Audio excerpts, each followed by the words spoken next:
Salve, salve, simpatia, 3 vezes salve a alegria. Ainda mais em tempos difíceis como esses que nós estamos atravessando.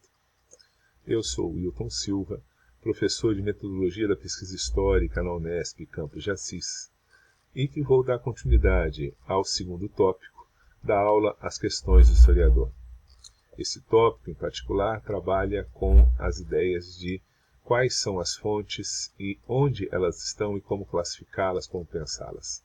Isso é feito a partir de um texto base que foi escrito pela Enide Mesquita Samara e pela Ismênia Silveira Tupi, chamado História e Documento e Metodologia de Pesquisa. Trata-se de um pequeno manual extremamente útil ao aluno e que eu, inclusive, recomendo a quem tiver interesse que o adquira. Vale a pena. Quando você faz uma videoaula, existe sempre uma angústia. As pessoas estão assistindo. Está valendo a pena tentar fazer esse esforço em uma situação em que está impossível retomar as aulas dentro de sala de aula?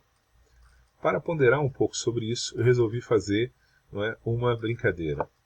Na última aula, quando eu fiz a síntese do que foi dado, no último tópico, na verdade, eu apresentei 2 pequenos filmes.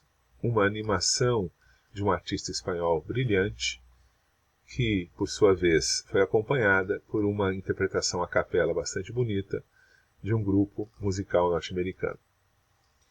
Durante essa síntese, eu citei o site desse artista espanhol.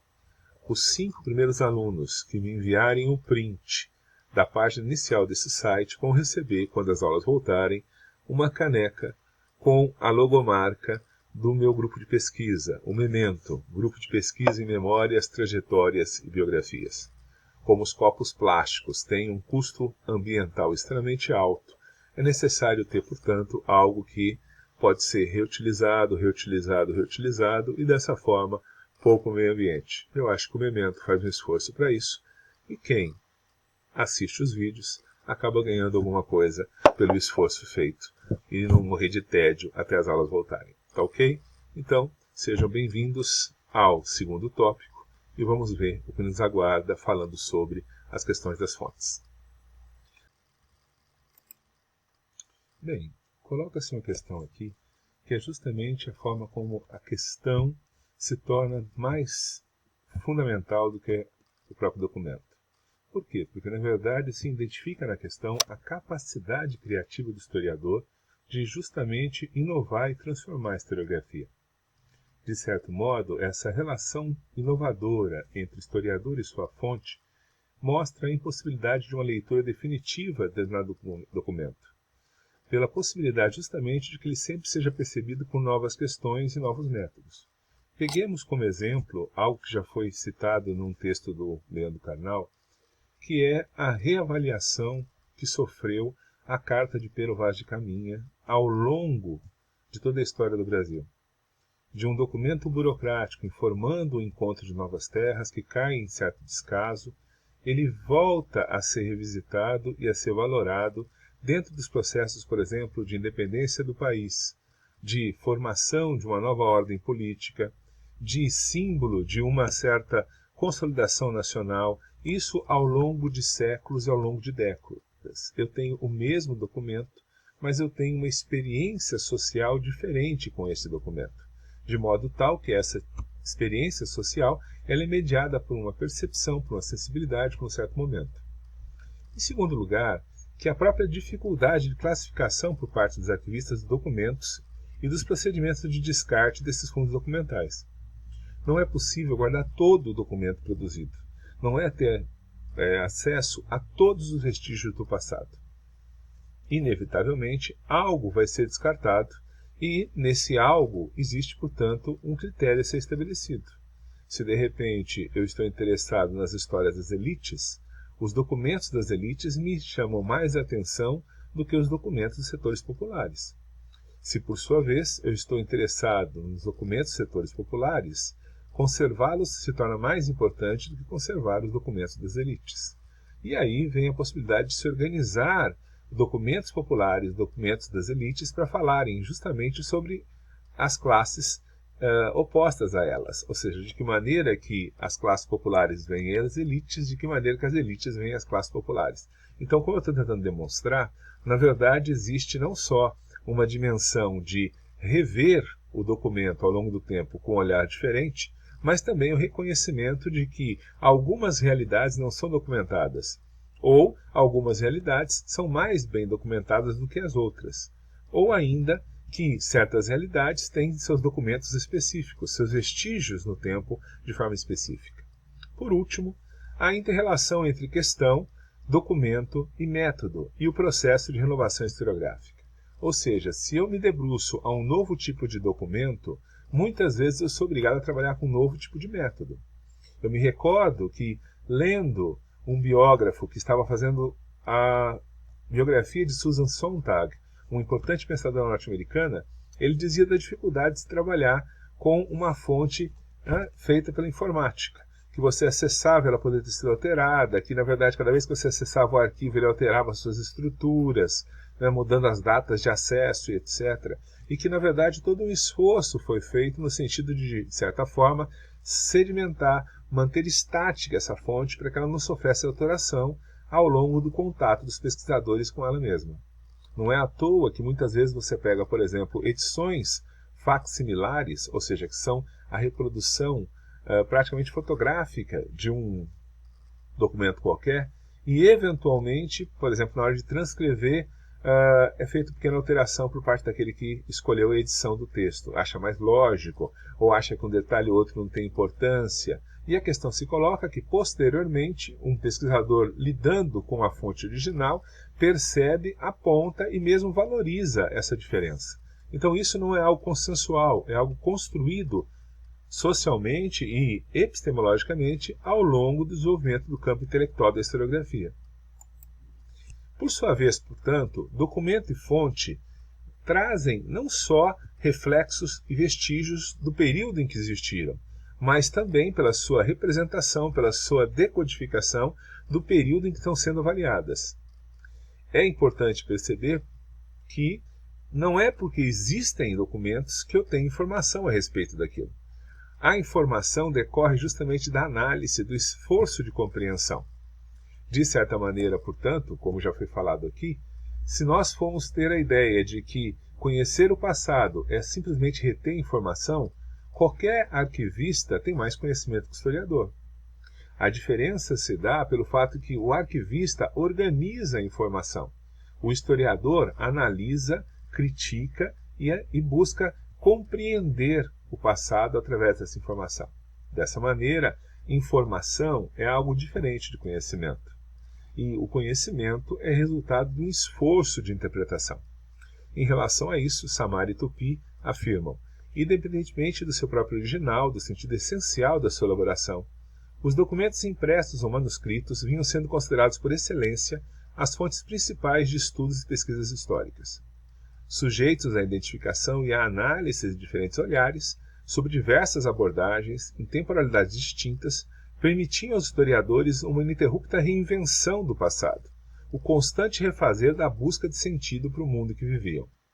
Como origem fundamental da narrativa histórica, os documentos deveriam ser apreendidos como resultado de um trabalho humano que, ao registrar mensagens emitidas por quem o criava, podia traduzir, embora de modo fragmentado, uma aproximação parcial, os vestígios, de um fato, de um acontecimento, de uma experiência vivida, de objetos ou até mesmo de impressões e de sensações. O que ocorre é que se nós fazemos parte de uma tradição letrada, ou seja, aonde os documentos escritos, impressos, manuscritos, tinham uma certa proeminência, passamos também a ter outros tipos de documentos, com outras formas e outros suportes. E aí, a palavra escrita continua tendo a sua importância, mas ela concorre ou ela pode ser pensada em união com outros tipos de fontes. Nesse aspecto,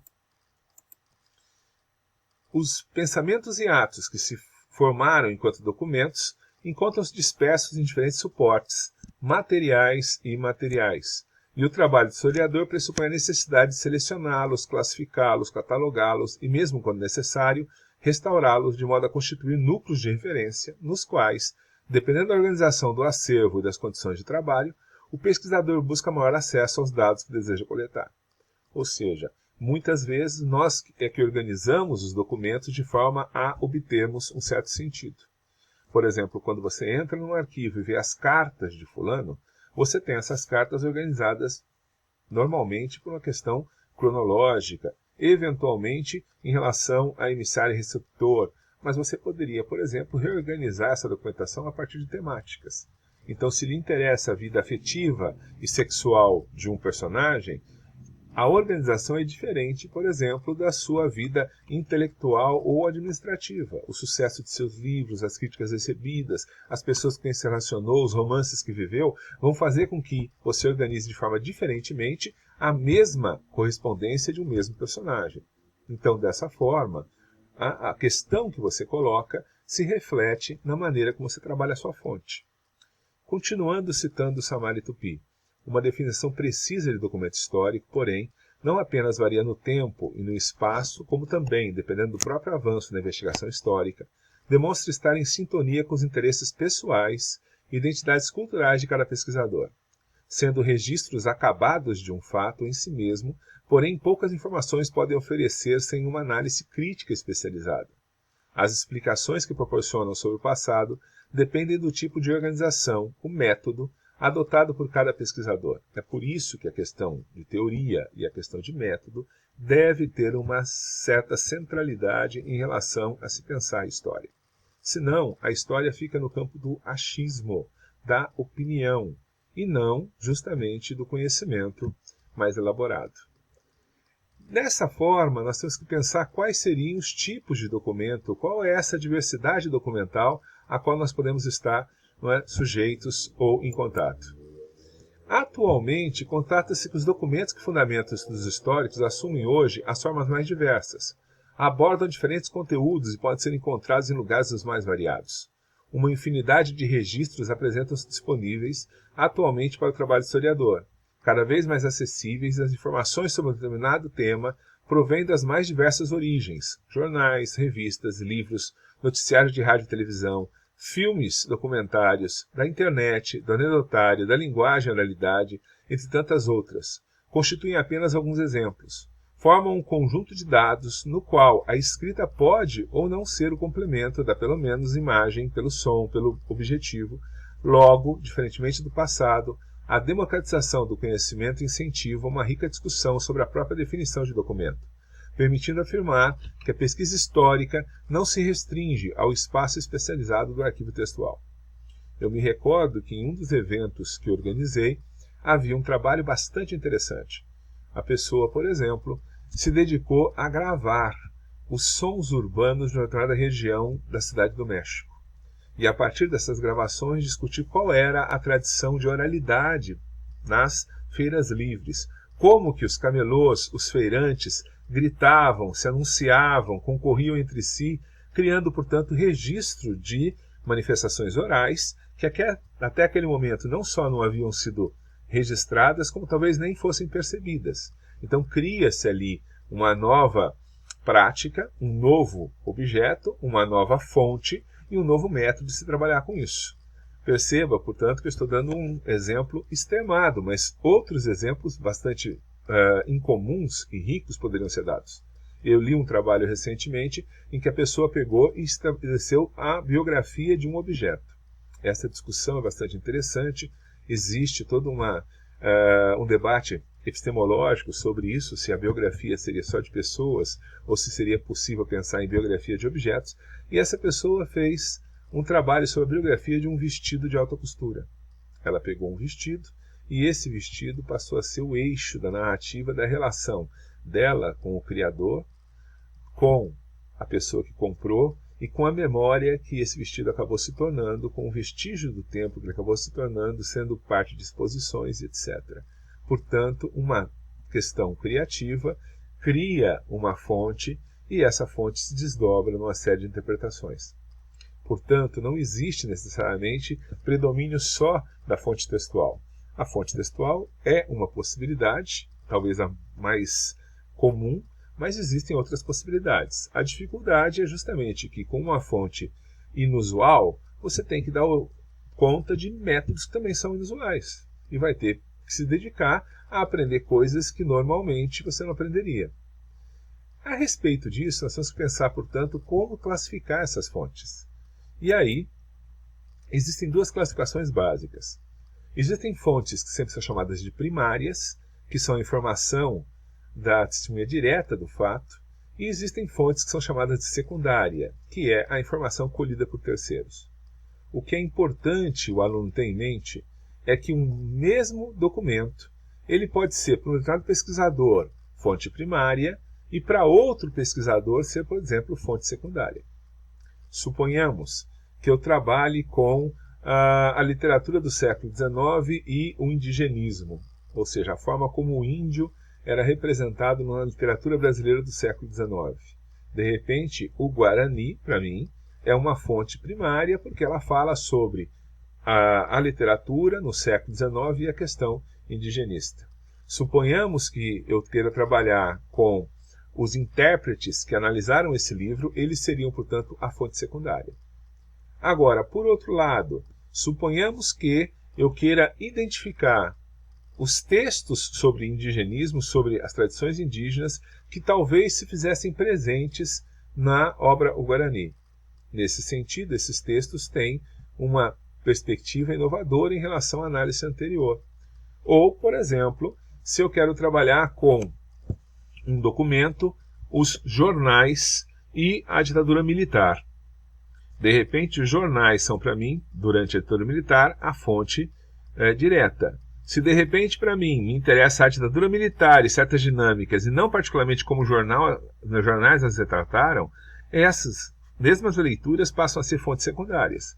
Porque se eu estou, por exemplo, analisando o governo de Médici, em si, os documentos produzidos pelo governo passam a ter mais importância do que as notícias de jornais sobre o governo.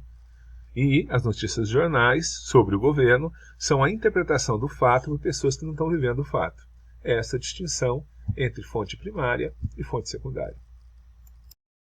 Se as fontes podem ser classificadas como primárias ou secundárias, elas também podem ser organizadas a partir de uma série de critérios. Existiriam as fontes escritas, que são realizadas sobre papel duro ou em pedra, também sobre material brando como papiro, pergaminho, papel, códices, documentos soltos, ou fontes impressas, como as crônicas, histórias, coleções de documentos, edições, críticas de manuscritos, sendo essas fontes também chamadas, portanto, de documentais. São as fontes mais comuns, as mais utilizadas e aquelas de mais fácil acesso, justamente por nós sermos parte dessa cultura letrada. Teoricamente, todo historiador sabe ler e escrever, embora o interpretar que é o grande X da questão.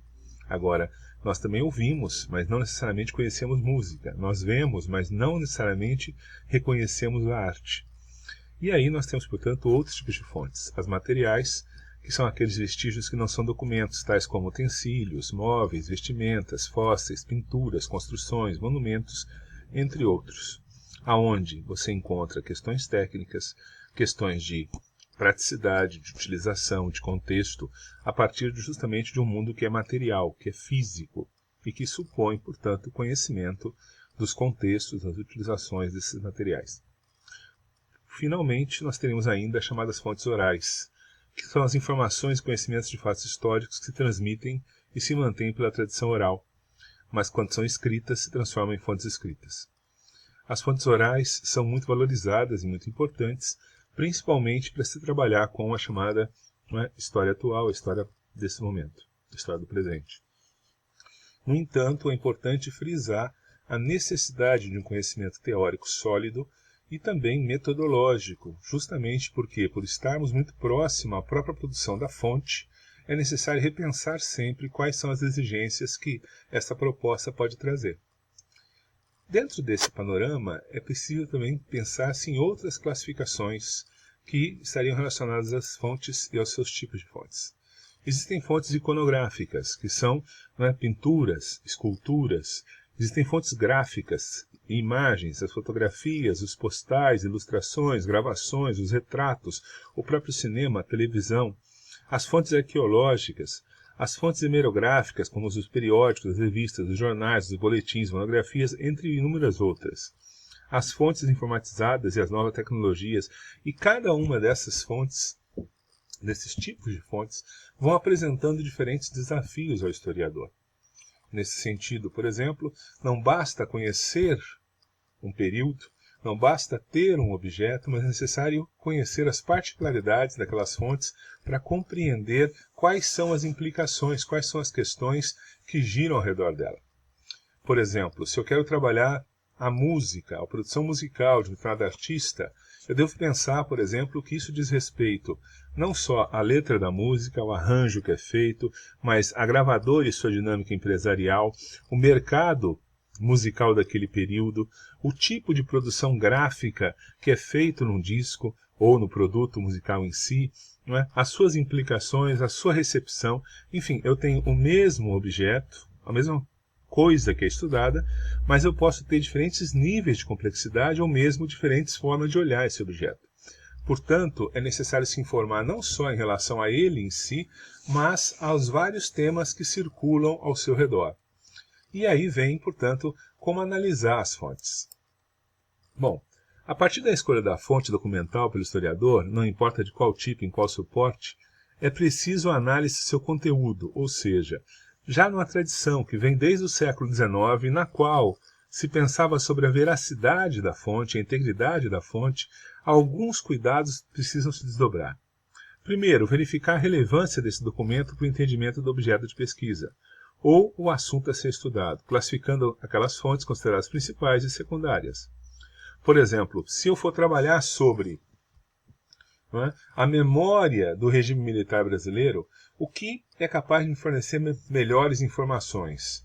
A história oral de pessoas que fazem parte da minha comunidade, ou o conjunto de, por exemplo, arquivos do DOPS, ou mesmo produções de pessoas que passaram pela oposição, pela guerrilha, ou arquivos criminais ou civis do período em que a questão do regime militar aparecesse. Enfim, eu tenho diferentes caminhos a seguir e eu devo, logicamente, pensar sobre eles e refletir sobre a legitimidade, a amplitude, o alcance de cada um. Em segundo lugar, a chamada análise contextual. Verificar e questionar os aspectos econômicos, sociais, políticos, psicológicos, institucionais que envolvem um certo documento produzido. Infelizmente, o documento não só não é verdade, mas não é porque ele não é verdade que ele é falseado. O que ocorre é que muitas vezes o documento reflete os contextos nos quais ele se insere. Vou pegar uma coisa cotidiana, muito simples. Embora toda vez que eu vou ao mercado, eu faça compras e receba, por exemplo, uma nota fiscal, eu tenho, portanto, um comprovante do que foi feito aquela compra e quanto eu paguei, inclusive quanto se paga de impostos. Agora, no entanto, quando eu compro um imóvel, eu sou obrigado a fazer um registro desse imóvel no cartório. E normalmente, de acordo com o valor registrado, eu tenho, portanto, que pagar a maior quantidade de imposto. Não é incomum que eu encontre, então, situações onde eu pego um imóvel anunciado no jornal por um valor, por exemplo, vamos supor, R$500 mil. Esse imóvel é vendido por R$500 mil e comprador e vendedor de comum acordo vão ao cartório e registram esse imóvel por R$300 mil. Dessa forma, eu tenho, portanto, quando me pergunto qual é o valor do mercado imobiliário de uma casa, de um imóvel assim assado, em tal lugar, eu tenho vários referenciais possíveis. Aquilo que está no jornal, aquilo que está no cartório, e ambos são palavras escritas, ambos são legítimas perante a população, mas existe ali um contexto social que faz com que um valor seja diferente do outro. É essa pergunta que tem que ser feita em relação às fontes com as quais trabalhamos, para tentarmos entender de que forma que certos valores podem influenciar essas fontes. Assim, por exemplo, quando eu tenho situações como a autodeclaração racial no processo de vestibular, e eu percebo que uma série de pessoas passam, mas não pertencem à raça que se declararam. Cria-se, portanto, uma espécie de diferença entre aquilo que foi falado e aquilo que de fato é. Isso não ocorre só nessa situação, mas numa série de situações sociais que inclusive são introjetadas como naturais. Em terceiro caso, no caso das fontes escritas, verificar o foco narrativo, se foi elaborado pelo narrador ou se foi um fato contado a ele por outro sujeito. Os narradores têm compromissos, vínculos e perspectivas. Então, por exemplo, qualquer tipo de ideia, ela não precisa ser explicitada para ser defendida. Ou, pelo contrário, ela tem muito maior aderência, muito maior força, se justamente ela buscar em outros grupos o apoio através de valores que são comuns. O líder político, por exemplo, ele não pontua tudo aquilo que ele pensa, ele pontua aquilo que é capaz de agregar seguidores ao seu redor. Aquilo que esses seguidores têm como algo mais desejado ou mais temido e que, portanto, naquele contexto, seguiriam aquela liderança. Muitas vezes, o argumento, portanto, que é exemplificado, ele não está explicitado, mas ele está nas entrelinhas. Daí a dificuldade para se pensar qual é o foco narrativo, qual é a forma como se conta a história. Atualmente, por exemplo, nós passamos por um impasse no Brasil através do qual, as pessoas estão tentando ponderar ficar em casa para se precaver do vírus ou sair às ruas para manter a economia funcionando. É curioso perceber os argumentos que as pessoas utilizam-se para justificar o processo de isolamento e para justificar a necessidade de manter a economia andando. E como elas pensam justamente em solucionar isso ou em fazerem aprovar a sua ideia. Palavras fortes, como por exemplo, o Brasil não pode parar e, portanto, devemos voltar ao trabalho. Ou palavras fortes, como por exemplo, falido se recupera, falecido não. São, de alguma maneira, lutas narrativas para, logicamente, levar as pessoas a tomarem posições. Finalmente, realizar uma leitura pormenorizada do documento para comparar elementos internos dos textos e compreender a lógica interna do documento para detectar possíveis contradições ou incoerências. Ou seja, o processo de leitura que se dá pelo aprofundamento, que se dá pela minúcia, que se dá justamente de forma mais vagarosa e mais analítica. Não é simplesmente ver, é ler e relacionar. É o que faz, por exemplo, que, eventualmente assistindo um filme, alguém que tem maior cultura fílmica, possa identificar as citações que são feitas, cenas que são de alguma maneira repetidas, referências que aparecem em outros filmes, quadros, enquadramentos que na verdade são criados ou característicos de outros diretores e assim por diante. Para um leigo, aquilo não tem um significado especial. Para aquele que se pretende ser um especialista, aquilo passa, portanto, a significar algo. Recentemente eu estava revendo, por exemplo, duas animações que eu gosto muito, porque me remetem à minha infância. De um lado, Dumbo, inclusive que houve regravação recente, e Mowgli, que também houve regravações recentes. Mas eu sou uma pessoa de muitos anos e que já atravessou pelo menos 2 milênios e algumas décadas, e eu poderia dizer tranquilamente o seguinte: é curioso porque quando eu assisto Mowgli e eu assisto Dumbo, eu estou vendo filmes onde existem elefantes. Se eu digo para alguém que existem elefantes, a pessoa imagina aquele animal imenso que é um elefante. No entanto, por exemplo, o elefante africano e o elefante asiático são bastante distintos entre si. Tamanho de orelha, o número de unhas, a forma como a coluna vertebral é estruturada, o peso e tamanho, e assim por diante. Para quem assiste simplesmente o desenho, basta saber que existem elefantes ali. Para quem tem alguma proximidade com a zoologia, ou particularmente com os elefantes em termos de zoologia, vai perceber certas características que marcam um desses elefantes como o elefante africano e o outro como o elefante asiático. São as bobagens, assim, ou esses detalhes, ou essas minúcias, que fazem parte de cada área ou de cada particularidade que a gente pesquisa. E é isso que vai se desenvolvendo ao longo do tempo, com certeza. Que faz com que, quando você entre na universidade, aqueles autores que são muito citados não tenham o mínimo significado para você. Os veteranos até acham que, como sempre dizem, os bichos são meio inocentes, meio burros. Passado 1, 2 anos, nós nos tornamos mais inteligentes, simplesmente nós conseguimos reconhecer esses autores. É um pouco sobre isso que eu quero falar quando eu vou pontuar de que forma que a historiografia constituiu-se, portanto, como algo que questiona as fontes ou mudou sua visão ao longo das fontes. Basicamente, fazendo uma espécie de breve resumo sobre a historiografia contemporânea. Fazendo uma breve retrospectiva do processo de transformação, da forma como se faz história, como se identificam as fontes, a partir do século XIX, passando pelo XX, chegando ao XXI, nós podemos lembrar que no século XIX houve uma enorme valorização da história. Não só porque ela ocupa um papel importante na formação das identidades nacionais, mas também pelo fato de certa forma, é um período onde as instituições dos arquivos vão se consolidando e se ampliando.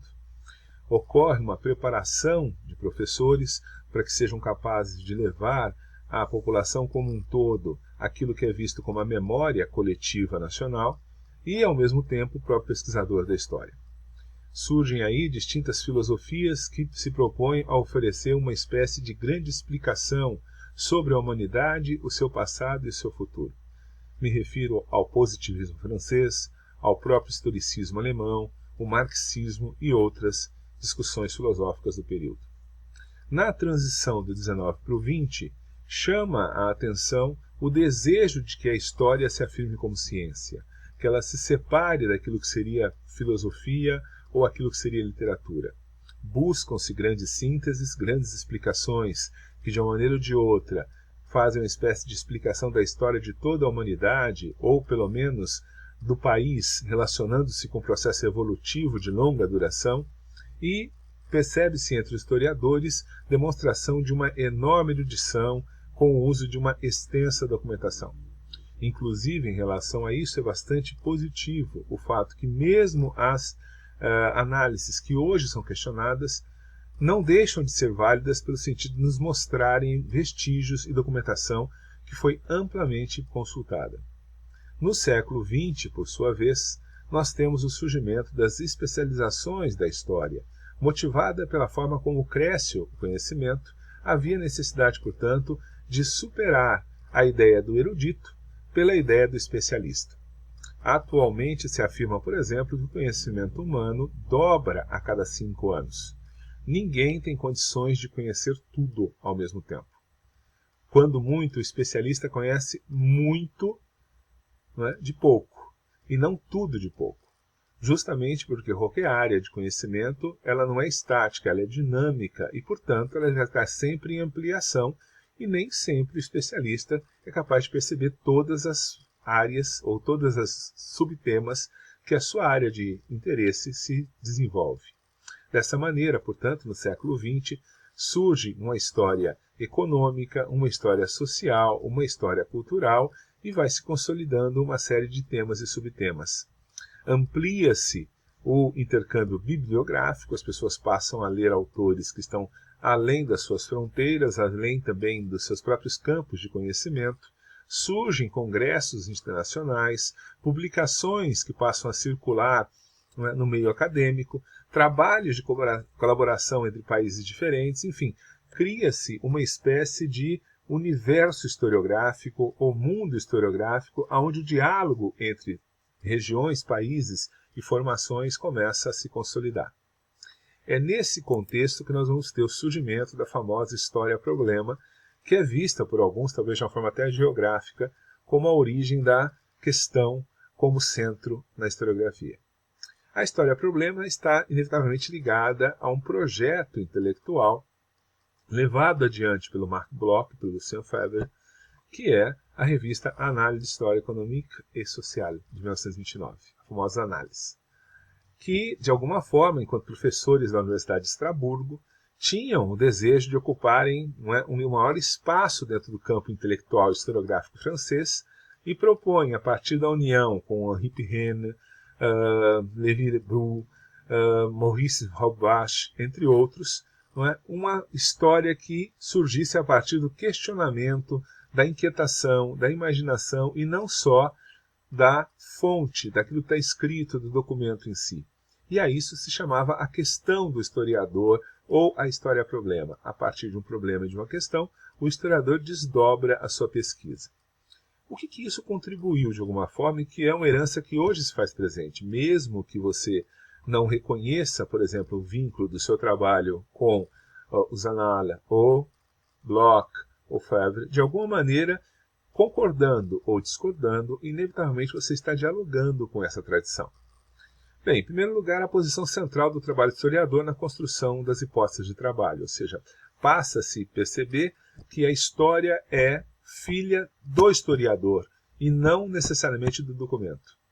O diálogo intenso e crítico com as ciências sociais incorporando não só as problemáticas, mas também alguns métodos. E isso é interessante porque em algum momento surge uma disputa sobre qual seria o campo das ciências sociais e qual seria o campo da história.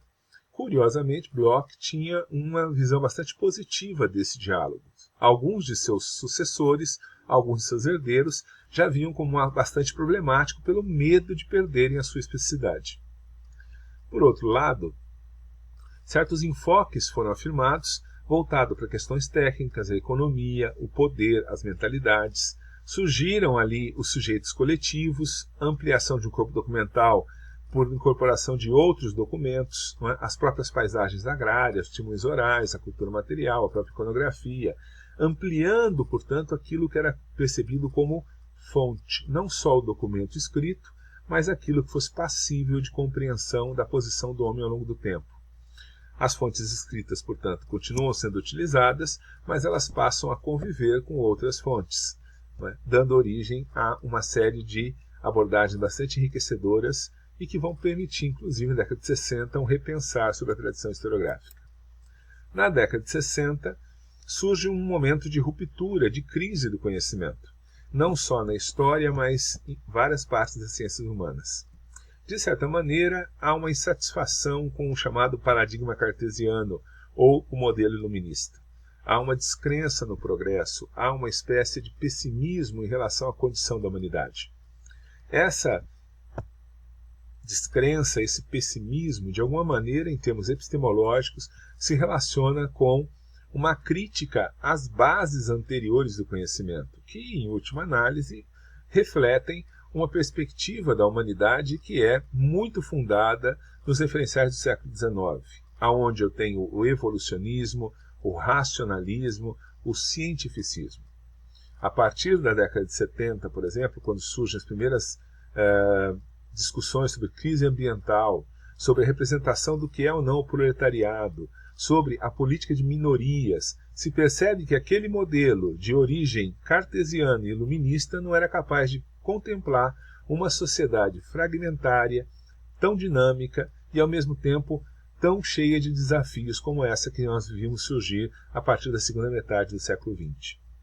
É curioso pontuar ali a importância que teve as críticas ao marxismo e aos próprios análises, pelos limites de seus modelos para a compreensão dos indivíduos e das subjetividades. Por quê? Porque esses dois modelos, que não são a mesma coisa, de algum modo têm uma abordagem muito mais estrutural, ou seja, se preocupam muito mais com o contexto da chamada, por exemplo, história social, da estrutura da sociedade, do que propriamente com questões relacionadas ao indivíduo, aos subgrupos, à fragmentação, e tem uma perspectiva muito tradicional do poder. O poder estaria no Estado, o poder estaria nas instituições, e não, por exemplo, nas relações, no cotidiano e em outras manifestações. É justamente por essa crise que é possível perceber a afirmação de novos referenciais no campo historiográfico. A própria psicanálise, a noção de inconsciente, é repensada como uma colaboração para a compreensão da história. O estruturalismo de origem linguística, no primeiro momento com Lévi-Strauss e depois com Roland Barthes. A semiologia de Saussure, as linhagens filosóficas de Nietzsche, Heidegger, Husserl, Kierkegaard, Sartre, entre outras, passam a influenciar, portanto, os intelectuais das ciências humanas como um todo e, particularmente, os historiadores. É dentro desse contexto de crise, de inovação, de desafio, que nós podemos identificar, portanto, o surgimento daquilo que foi chamado, na década de 80, de uma nova história.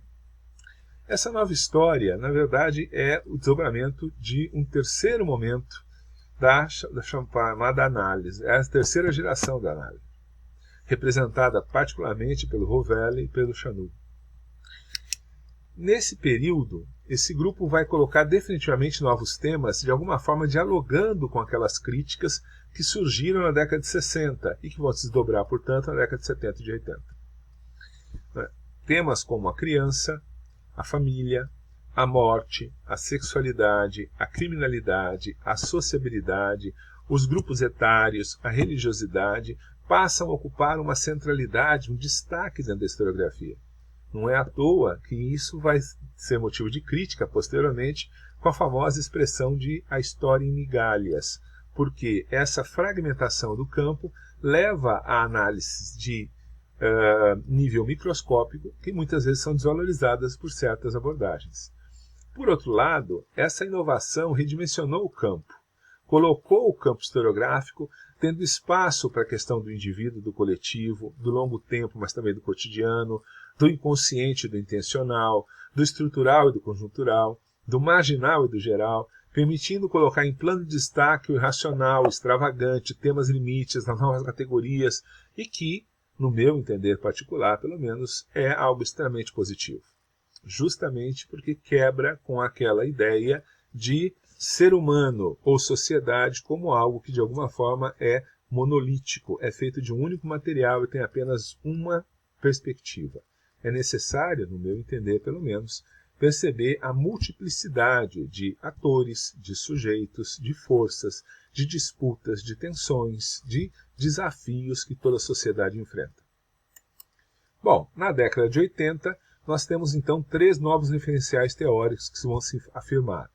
A antropologia de Clifford Geertz, a psicanálise de Jacques Lacan e a filosofia de Michel Foucault. Cada um desses autores contribui de forma diferente com a inquietação em relação à condição humana.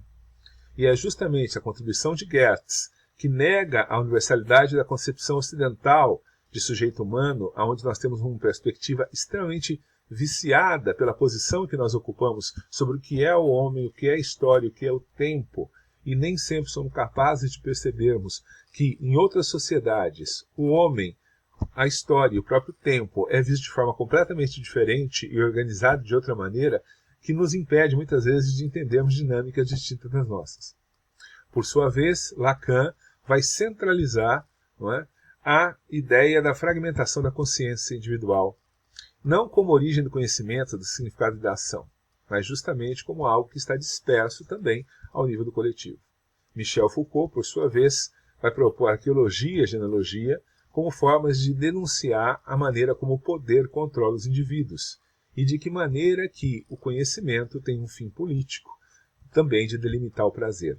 São pensadores bastante ricos e interessantes que sempre vale a pena serem visitados. Lógico que vão ser visitados hoje com um novo olhar do que tiveram na década de 80, não é? Nós estamos em outro momento. De certa forma, portanto, hoje nós vivemos uma situação de possibilidades, mas também de tensões. De certa maneira, está consolidada a legitimidade de se trabalhar com novas fontes e novos horários sobre a história e o passado humano.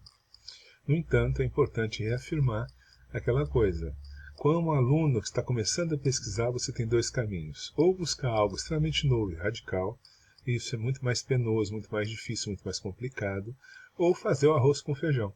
Não é? Fazer aquilo, por exemplo, que já está sendo feito e que pode ser um primeiro momento, um primeiro passo na pesquisa. Então, é muito difícil fazer inovações radicais quando se tem ainda poucos referenciais sobre como trabalhar, sobre o campo de interesse, etc. Daí que vem a necessidade de se equilibrar entre a inovação radical e também a tradição que já está morta. Nem uma coisa, nem outra, mas buscar ao mesmo tempo uma forma de equilíbrio. De qualquer maneira, nós estamos vivendo uma renovação de paradigmas, uma discussão sobre o que é história e como se fazer história, ao mesmo tempo em que você vê surgirem novos objetos, novas teorias, novos métodos, com forte otimismo dos adeptos da renovação que acham que a história está florescendo e um certo pessimismo dos defensores da tradição que acham que ela está se perdendo. Em linhas gerais, são essas ideias que pontuam a tensão ou a transformação da historiografia nos dias atuais. Vamos fazer então uma espécie de síntese daquilo que foi essa aulinha. Eu espero que tenha sido algo produtivo. Vamos lá. Em linhas gerais, essa aula tentou trazer ao aluno a percepção de que existe uma história que é movente, ou seja, que a historiografia não é estática, que ela se transforma ao longo do tempo e que, em boa parte, ela está vinculada à relação entre 3 pontos: as fontes que se utilizam, as teorias que orientam o trabalho do historiador e os métodos que esse historiador adota. É fundamental, portanto, que essas palavras não sejam palavras assustadoras, que quando o historiador pensar em fonte, isso não torne a ele algo que o mobiliza, mas justamente que, não é, desperta nele o interesse, a curiosidade pelas possibilidades que ele pode vir a enfrentar. Que a palavra teoria não pareça algo inacessível, mas de algum modo uma espécie de treinamento para a prática da pesquisa em si. Ou seja, não é pelo fato de que Foucault faz elucubrações que nem sempre eu compreendo, que, por exemplo, eu leio o Paul Ricoeur e nem sempre entendo o que ele está dizendo, que significa, que é fundamental que eu compreenda tudo de Foucault para fazer minha pesquisa. 2, que na verdade Foucault ou Paul Ricoeur seja algo que seja compreensível ao nível da epiderme ou não só pela configuração panorâmica. De repente os insights que aquilo me traz, não é? A aproximação com similitudes daquilo que eu pesquiso já me é suficiente. Em terceiro lugar, compreender que existe a necessidade de um método, que a história não é o terreno do eu acho, eu acredito, eu quero que seja assim. Que ela está submetida a uma série de exigências estabelecidas pelo grupo dos historiadores e que legitima esse tipo de conhecimento como um conhecimento especializado. Portanto, essa especialização deriva do fato de que, mais do que informação, o historiador desenvolve conhecimento. E esse conhecimento é dado pela capacidade de interpretação, de inter-relação, de olhar uma situação, olhar um documento, olhar um período e perceber nessa situação, naquele documento, naquele período, uma série de problemáticas, uma série de sutilezas que nem sempre estão à primeira vista. Nesse sentido, se coloca a possibilidade de uma enorme amplitude de fontes que vão depender justamente do acesso que o historiador tem e da sensibilidade que ele é capaz de desenvolver. Em relação particularmente à pesquisa que se espera que um jovem pesquisador, que um aluno que está começando a pesquisar, inicie, ele deve se perguntar quais são as fontes para que eu possa me dedicar a esse tipo de tema, a esse tipo de questão. Quais são as fontes primárias, quais são as fontes secundárias? Qual é a bibliografia que existe a respeito disso? E nem sempre isso vai ser uma coisa direta. Por exemplo, suponhamos que você tem interesse em uma atividade, um festival cultural musical da sua cidade para fazer a história desse evento e discutir algumas questões relacionadas à música e à cultura. E você procura e não encontra nenhuma pesquisa sobre festival musical na sua cidade. Mas existem pesquisas sobre festivais musicais. E se não existem pesquisas sobre festivais musicais, de repente existem sobre festivais de teatro, festivais de cinema e assim por diante. Então, quais são os temas que estão de alguma forma relacionados com o seu tema e que serve como um primeiro momento de contato para você delimitar uma bibliografia, um conjunto de fontes primárias, secundárias e pensar numa teoria e num método que pode te orientar. Finalmente, entender a possibilidade de se trabalhar ou com fontes escritas, ou fontes materiais, ou fontes orais, e que você não tem a obrigação de trabalhar com todas. Você pode escolher um tipo só, ou às vezes utilizar de duas, enfim, de acordo com o objeto que você delimita. Eu, particularmente, faço pesquisas mais voltadas a fontes escritas. Eu trabalho muito com livros, com textos publicados, porque eu sempre digo que é mais fácil você escanear, colocar no pendrive e levar onde você quiser, do que muitas vezes para você acessar um arquivo que tem que agendar, os documentos nem sempre estão à disposição, há alguma coisa institucional que te proíbe ou dificulta. E eu acho, portanto, que para um trabalho cotidiano, rotineiro de formiguinha, a pesquisa bibliográfica é muito mais fácil. Mas, na verdade, também tem que reconhecer as possibilidades da pesquisa arquivística, que tem sempre o encantamento de achar algo inusitado, algo inesperado, algo encantador, que alguém não achou antes porque não lidou com aquele material. Não é? É nesse sentido que, na hora de você delimitar a sua pesquisa, pense a respeito de como acessar essas fontes, qual é o volume de informação que você tem à sua disposição e como você pode lidar com esse volume. Outro dia eu analisei, por exemplo, um projeto de mestrado em que o aluno dizia que ia ler uma certa publicação que, eu fazendo as contas, chegava a 12 mil páginas. Eu falei, olha, meu querido, você tem 2 anos para fazer o mestrado, você não vai conseguir ler tudo isso em um prazo tão curto. Delimite, portanto, não é, em cerca de 1.000 páginas, 1.500 páginas, que seriam, na verdade, uma das temáticas que você está se propondo, porque você tem que dar conta dessa pesquisa dentro de um tempo específico. É aí que vem a forma, não só do volume de informação, mas de como tratar esse volume de informação, como lidar com a quantidade de informação que você é capaz de levantar e analisar. Bom, finalmente, eu acho que essa aula buscou, fazendo aquele breve histórico sobre a história da historiografia, mostrar que a história está se movendo. Possivelmente a história daqui a 20 anos vai ser muito diferente do que ela é hoje. Ou, pelo menos, o que ela é hoje vai existir ainda, mas outras coisas que não existem podem surgir, e coisas que quase desapareceram podem retornar com muita força. O tempo não é só senhor da razão, ele também é senhor da mudança. O que é muito positivo é que a historiografia contemporânea tem tido uma postura de enorme diálogo com outras áreas do conhecimento, e isso sempre é algo enriquecedor. Eu espero que tenha sido bom, né, essa experiência, essa vivência da aula 4. Vamos passar, portanto, para o último tópico. Obrigado.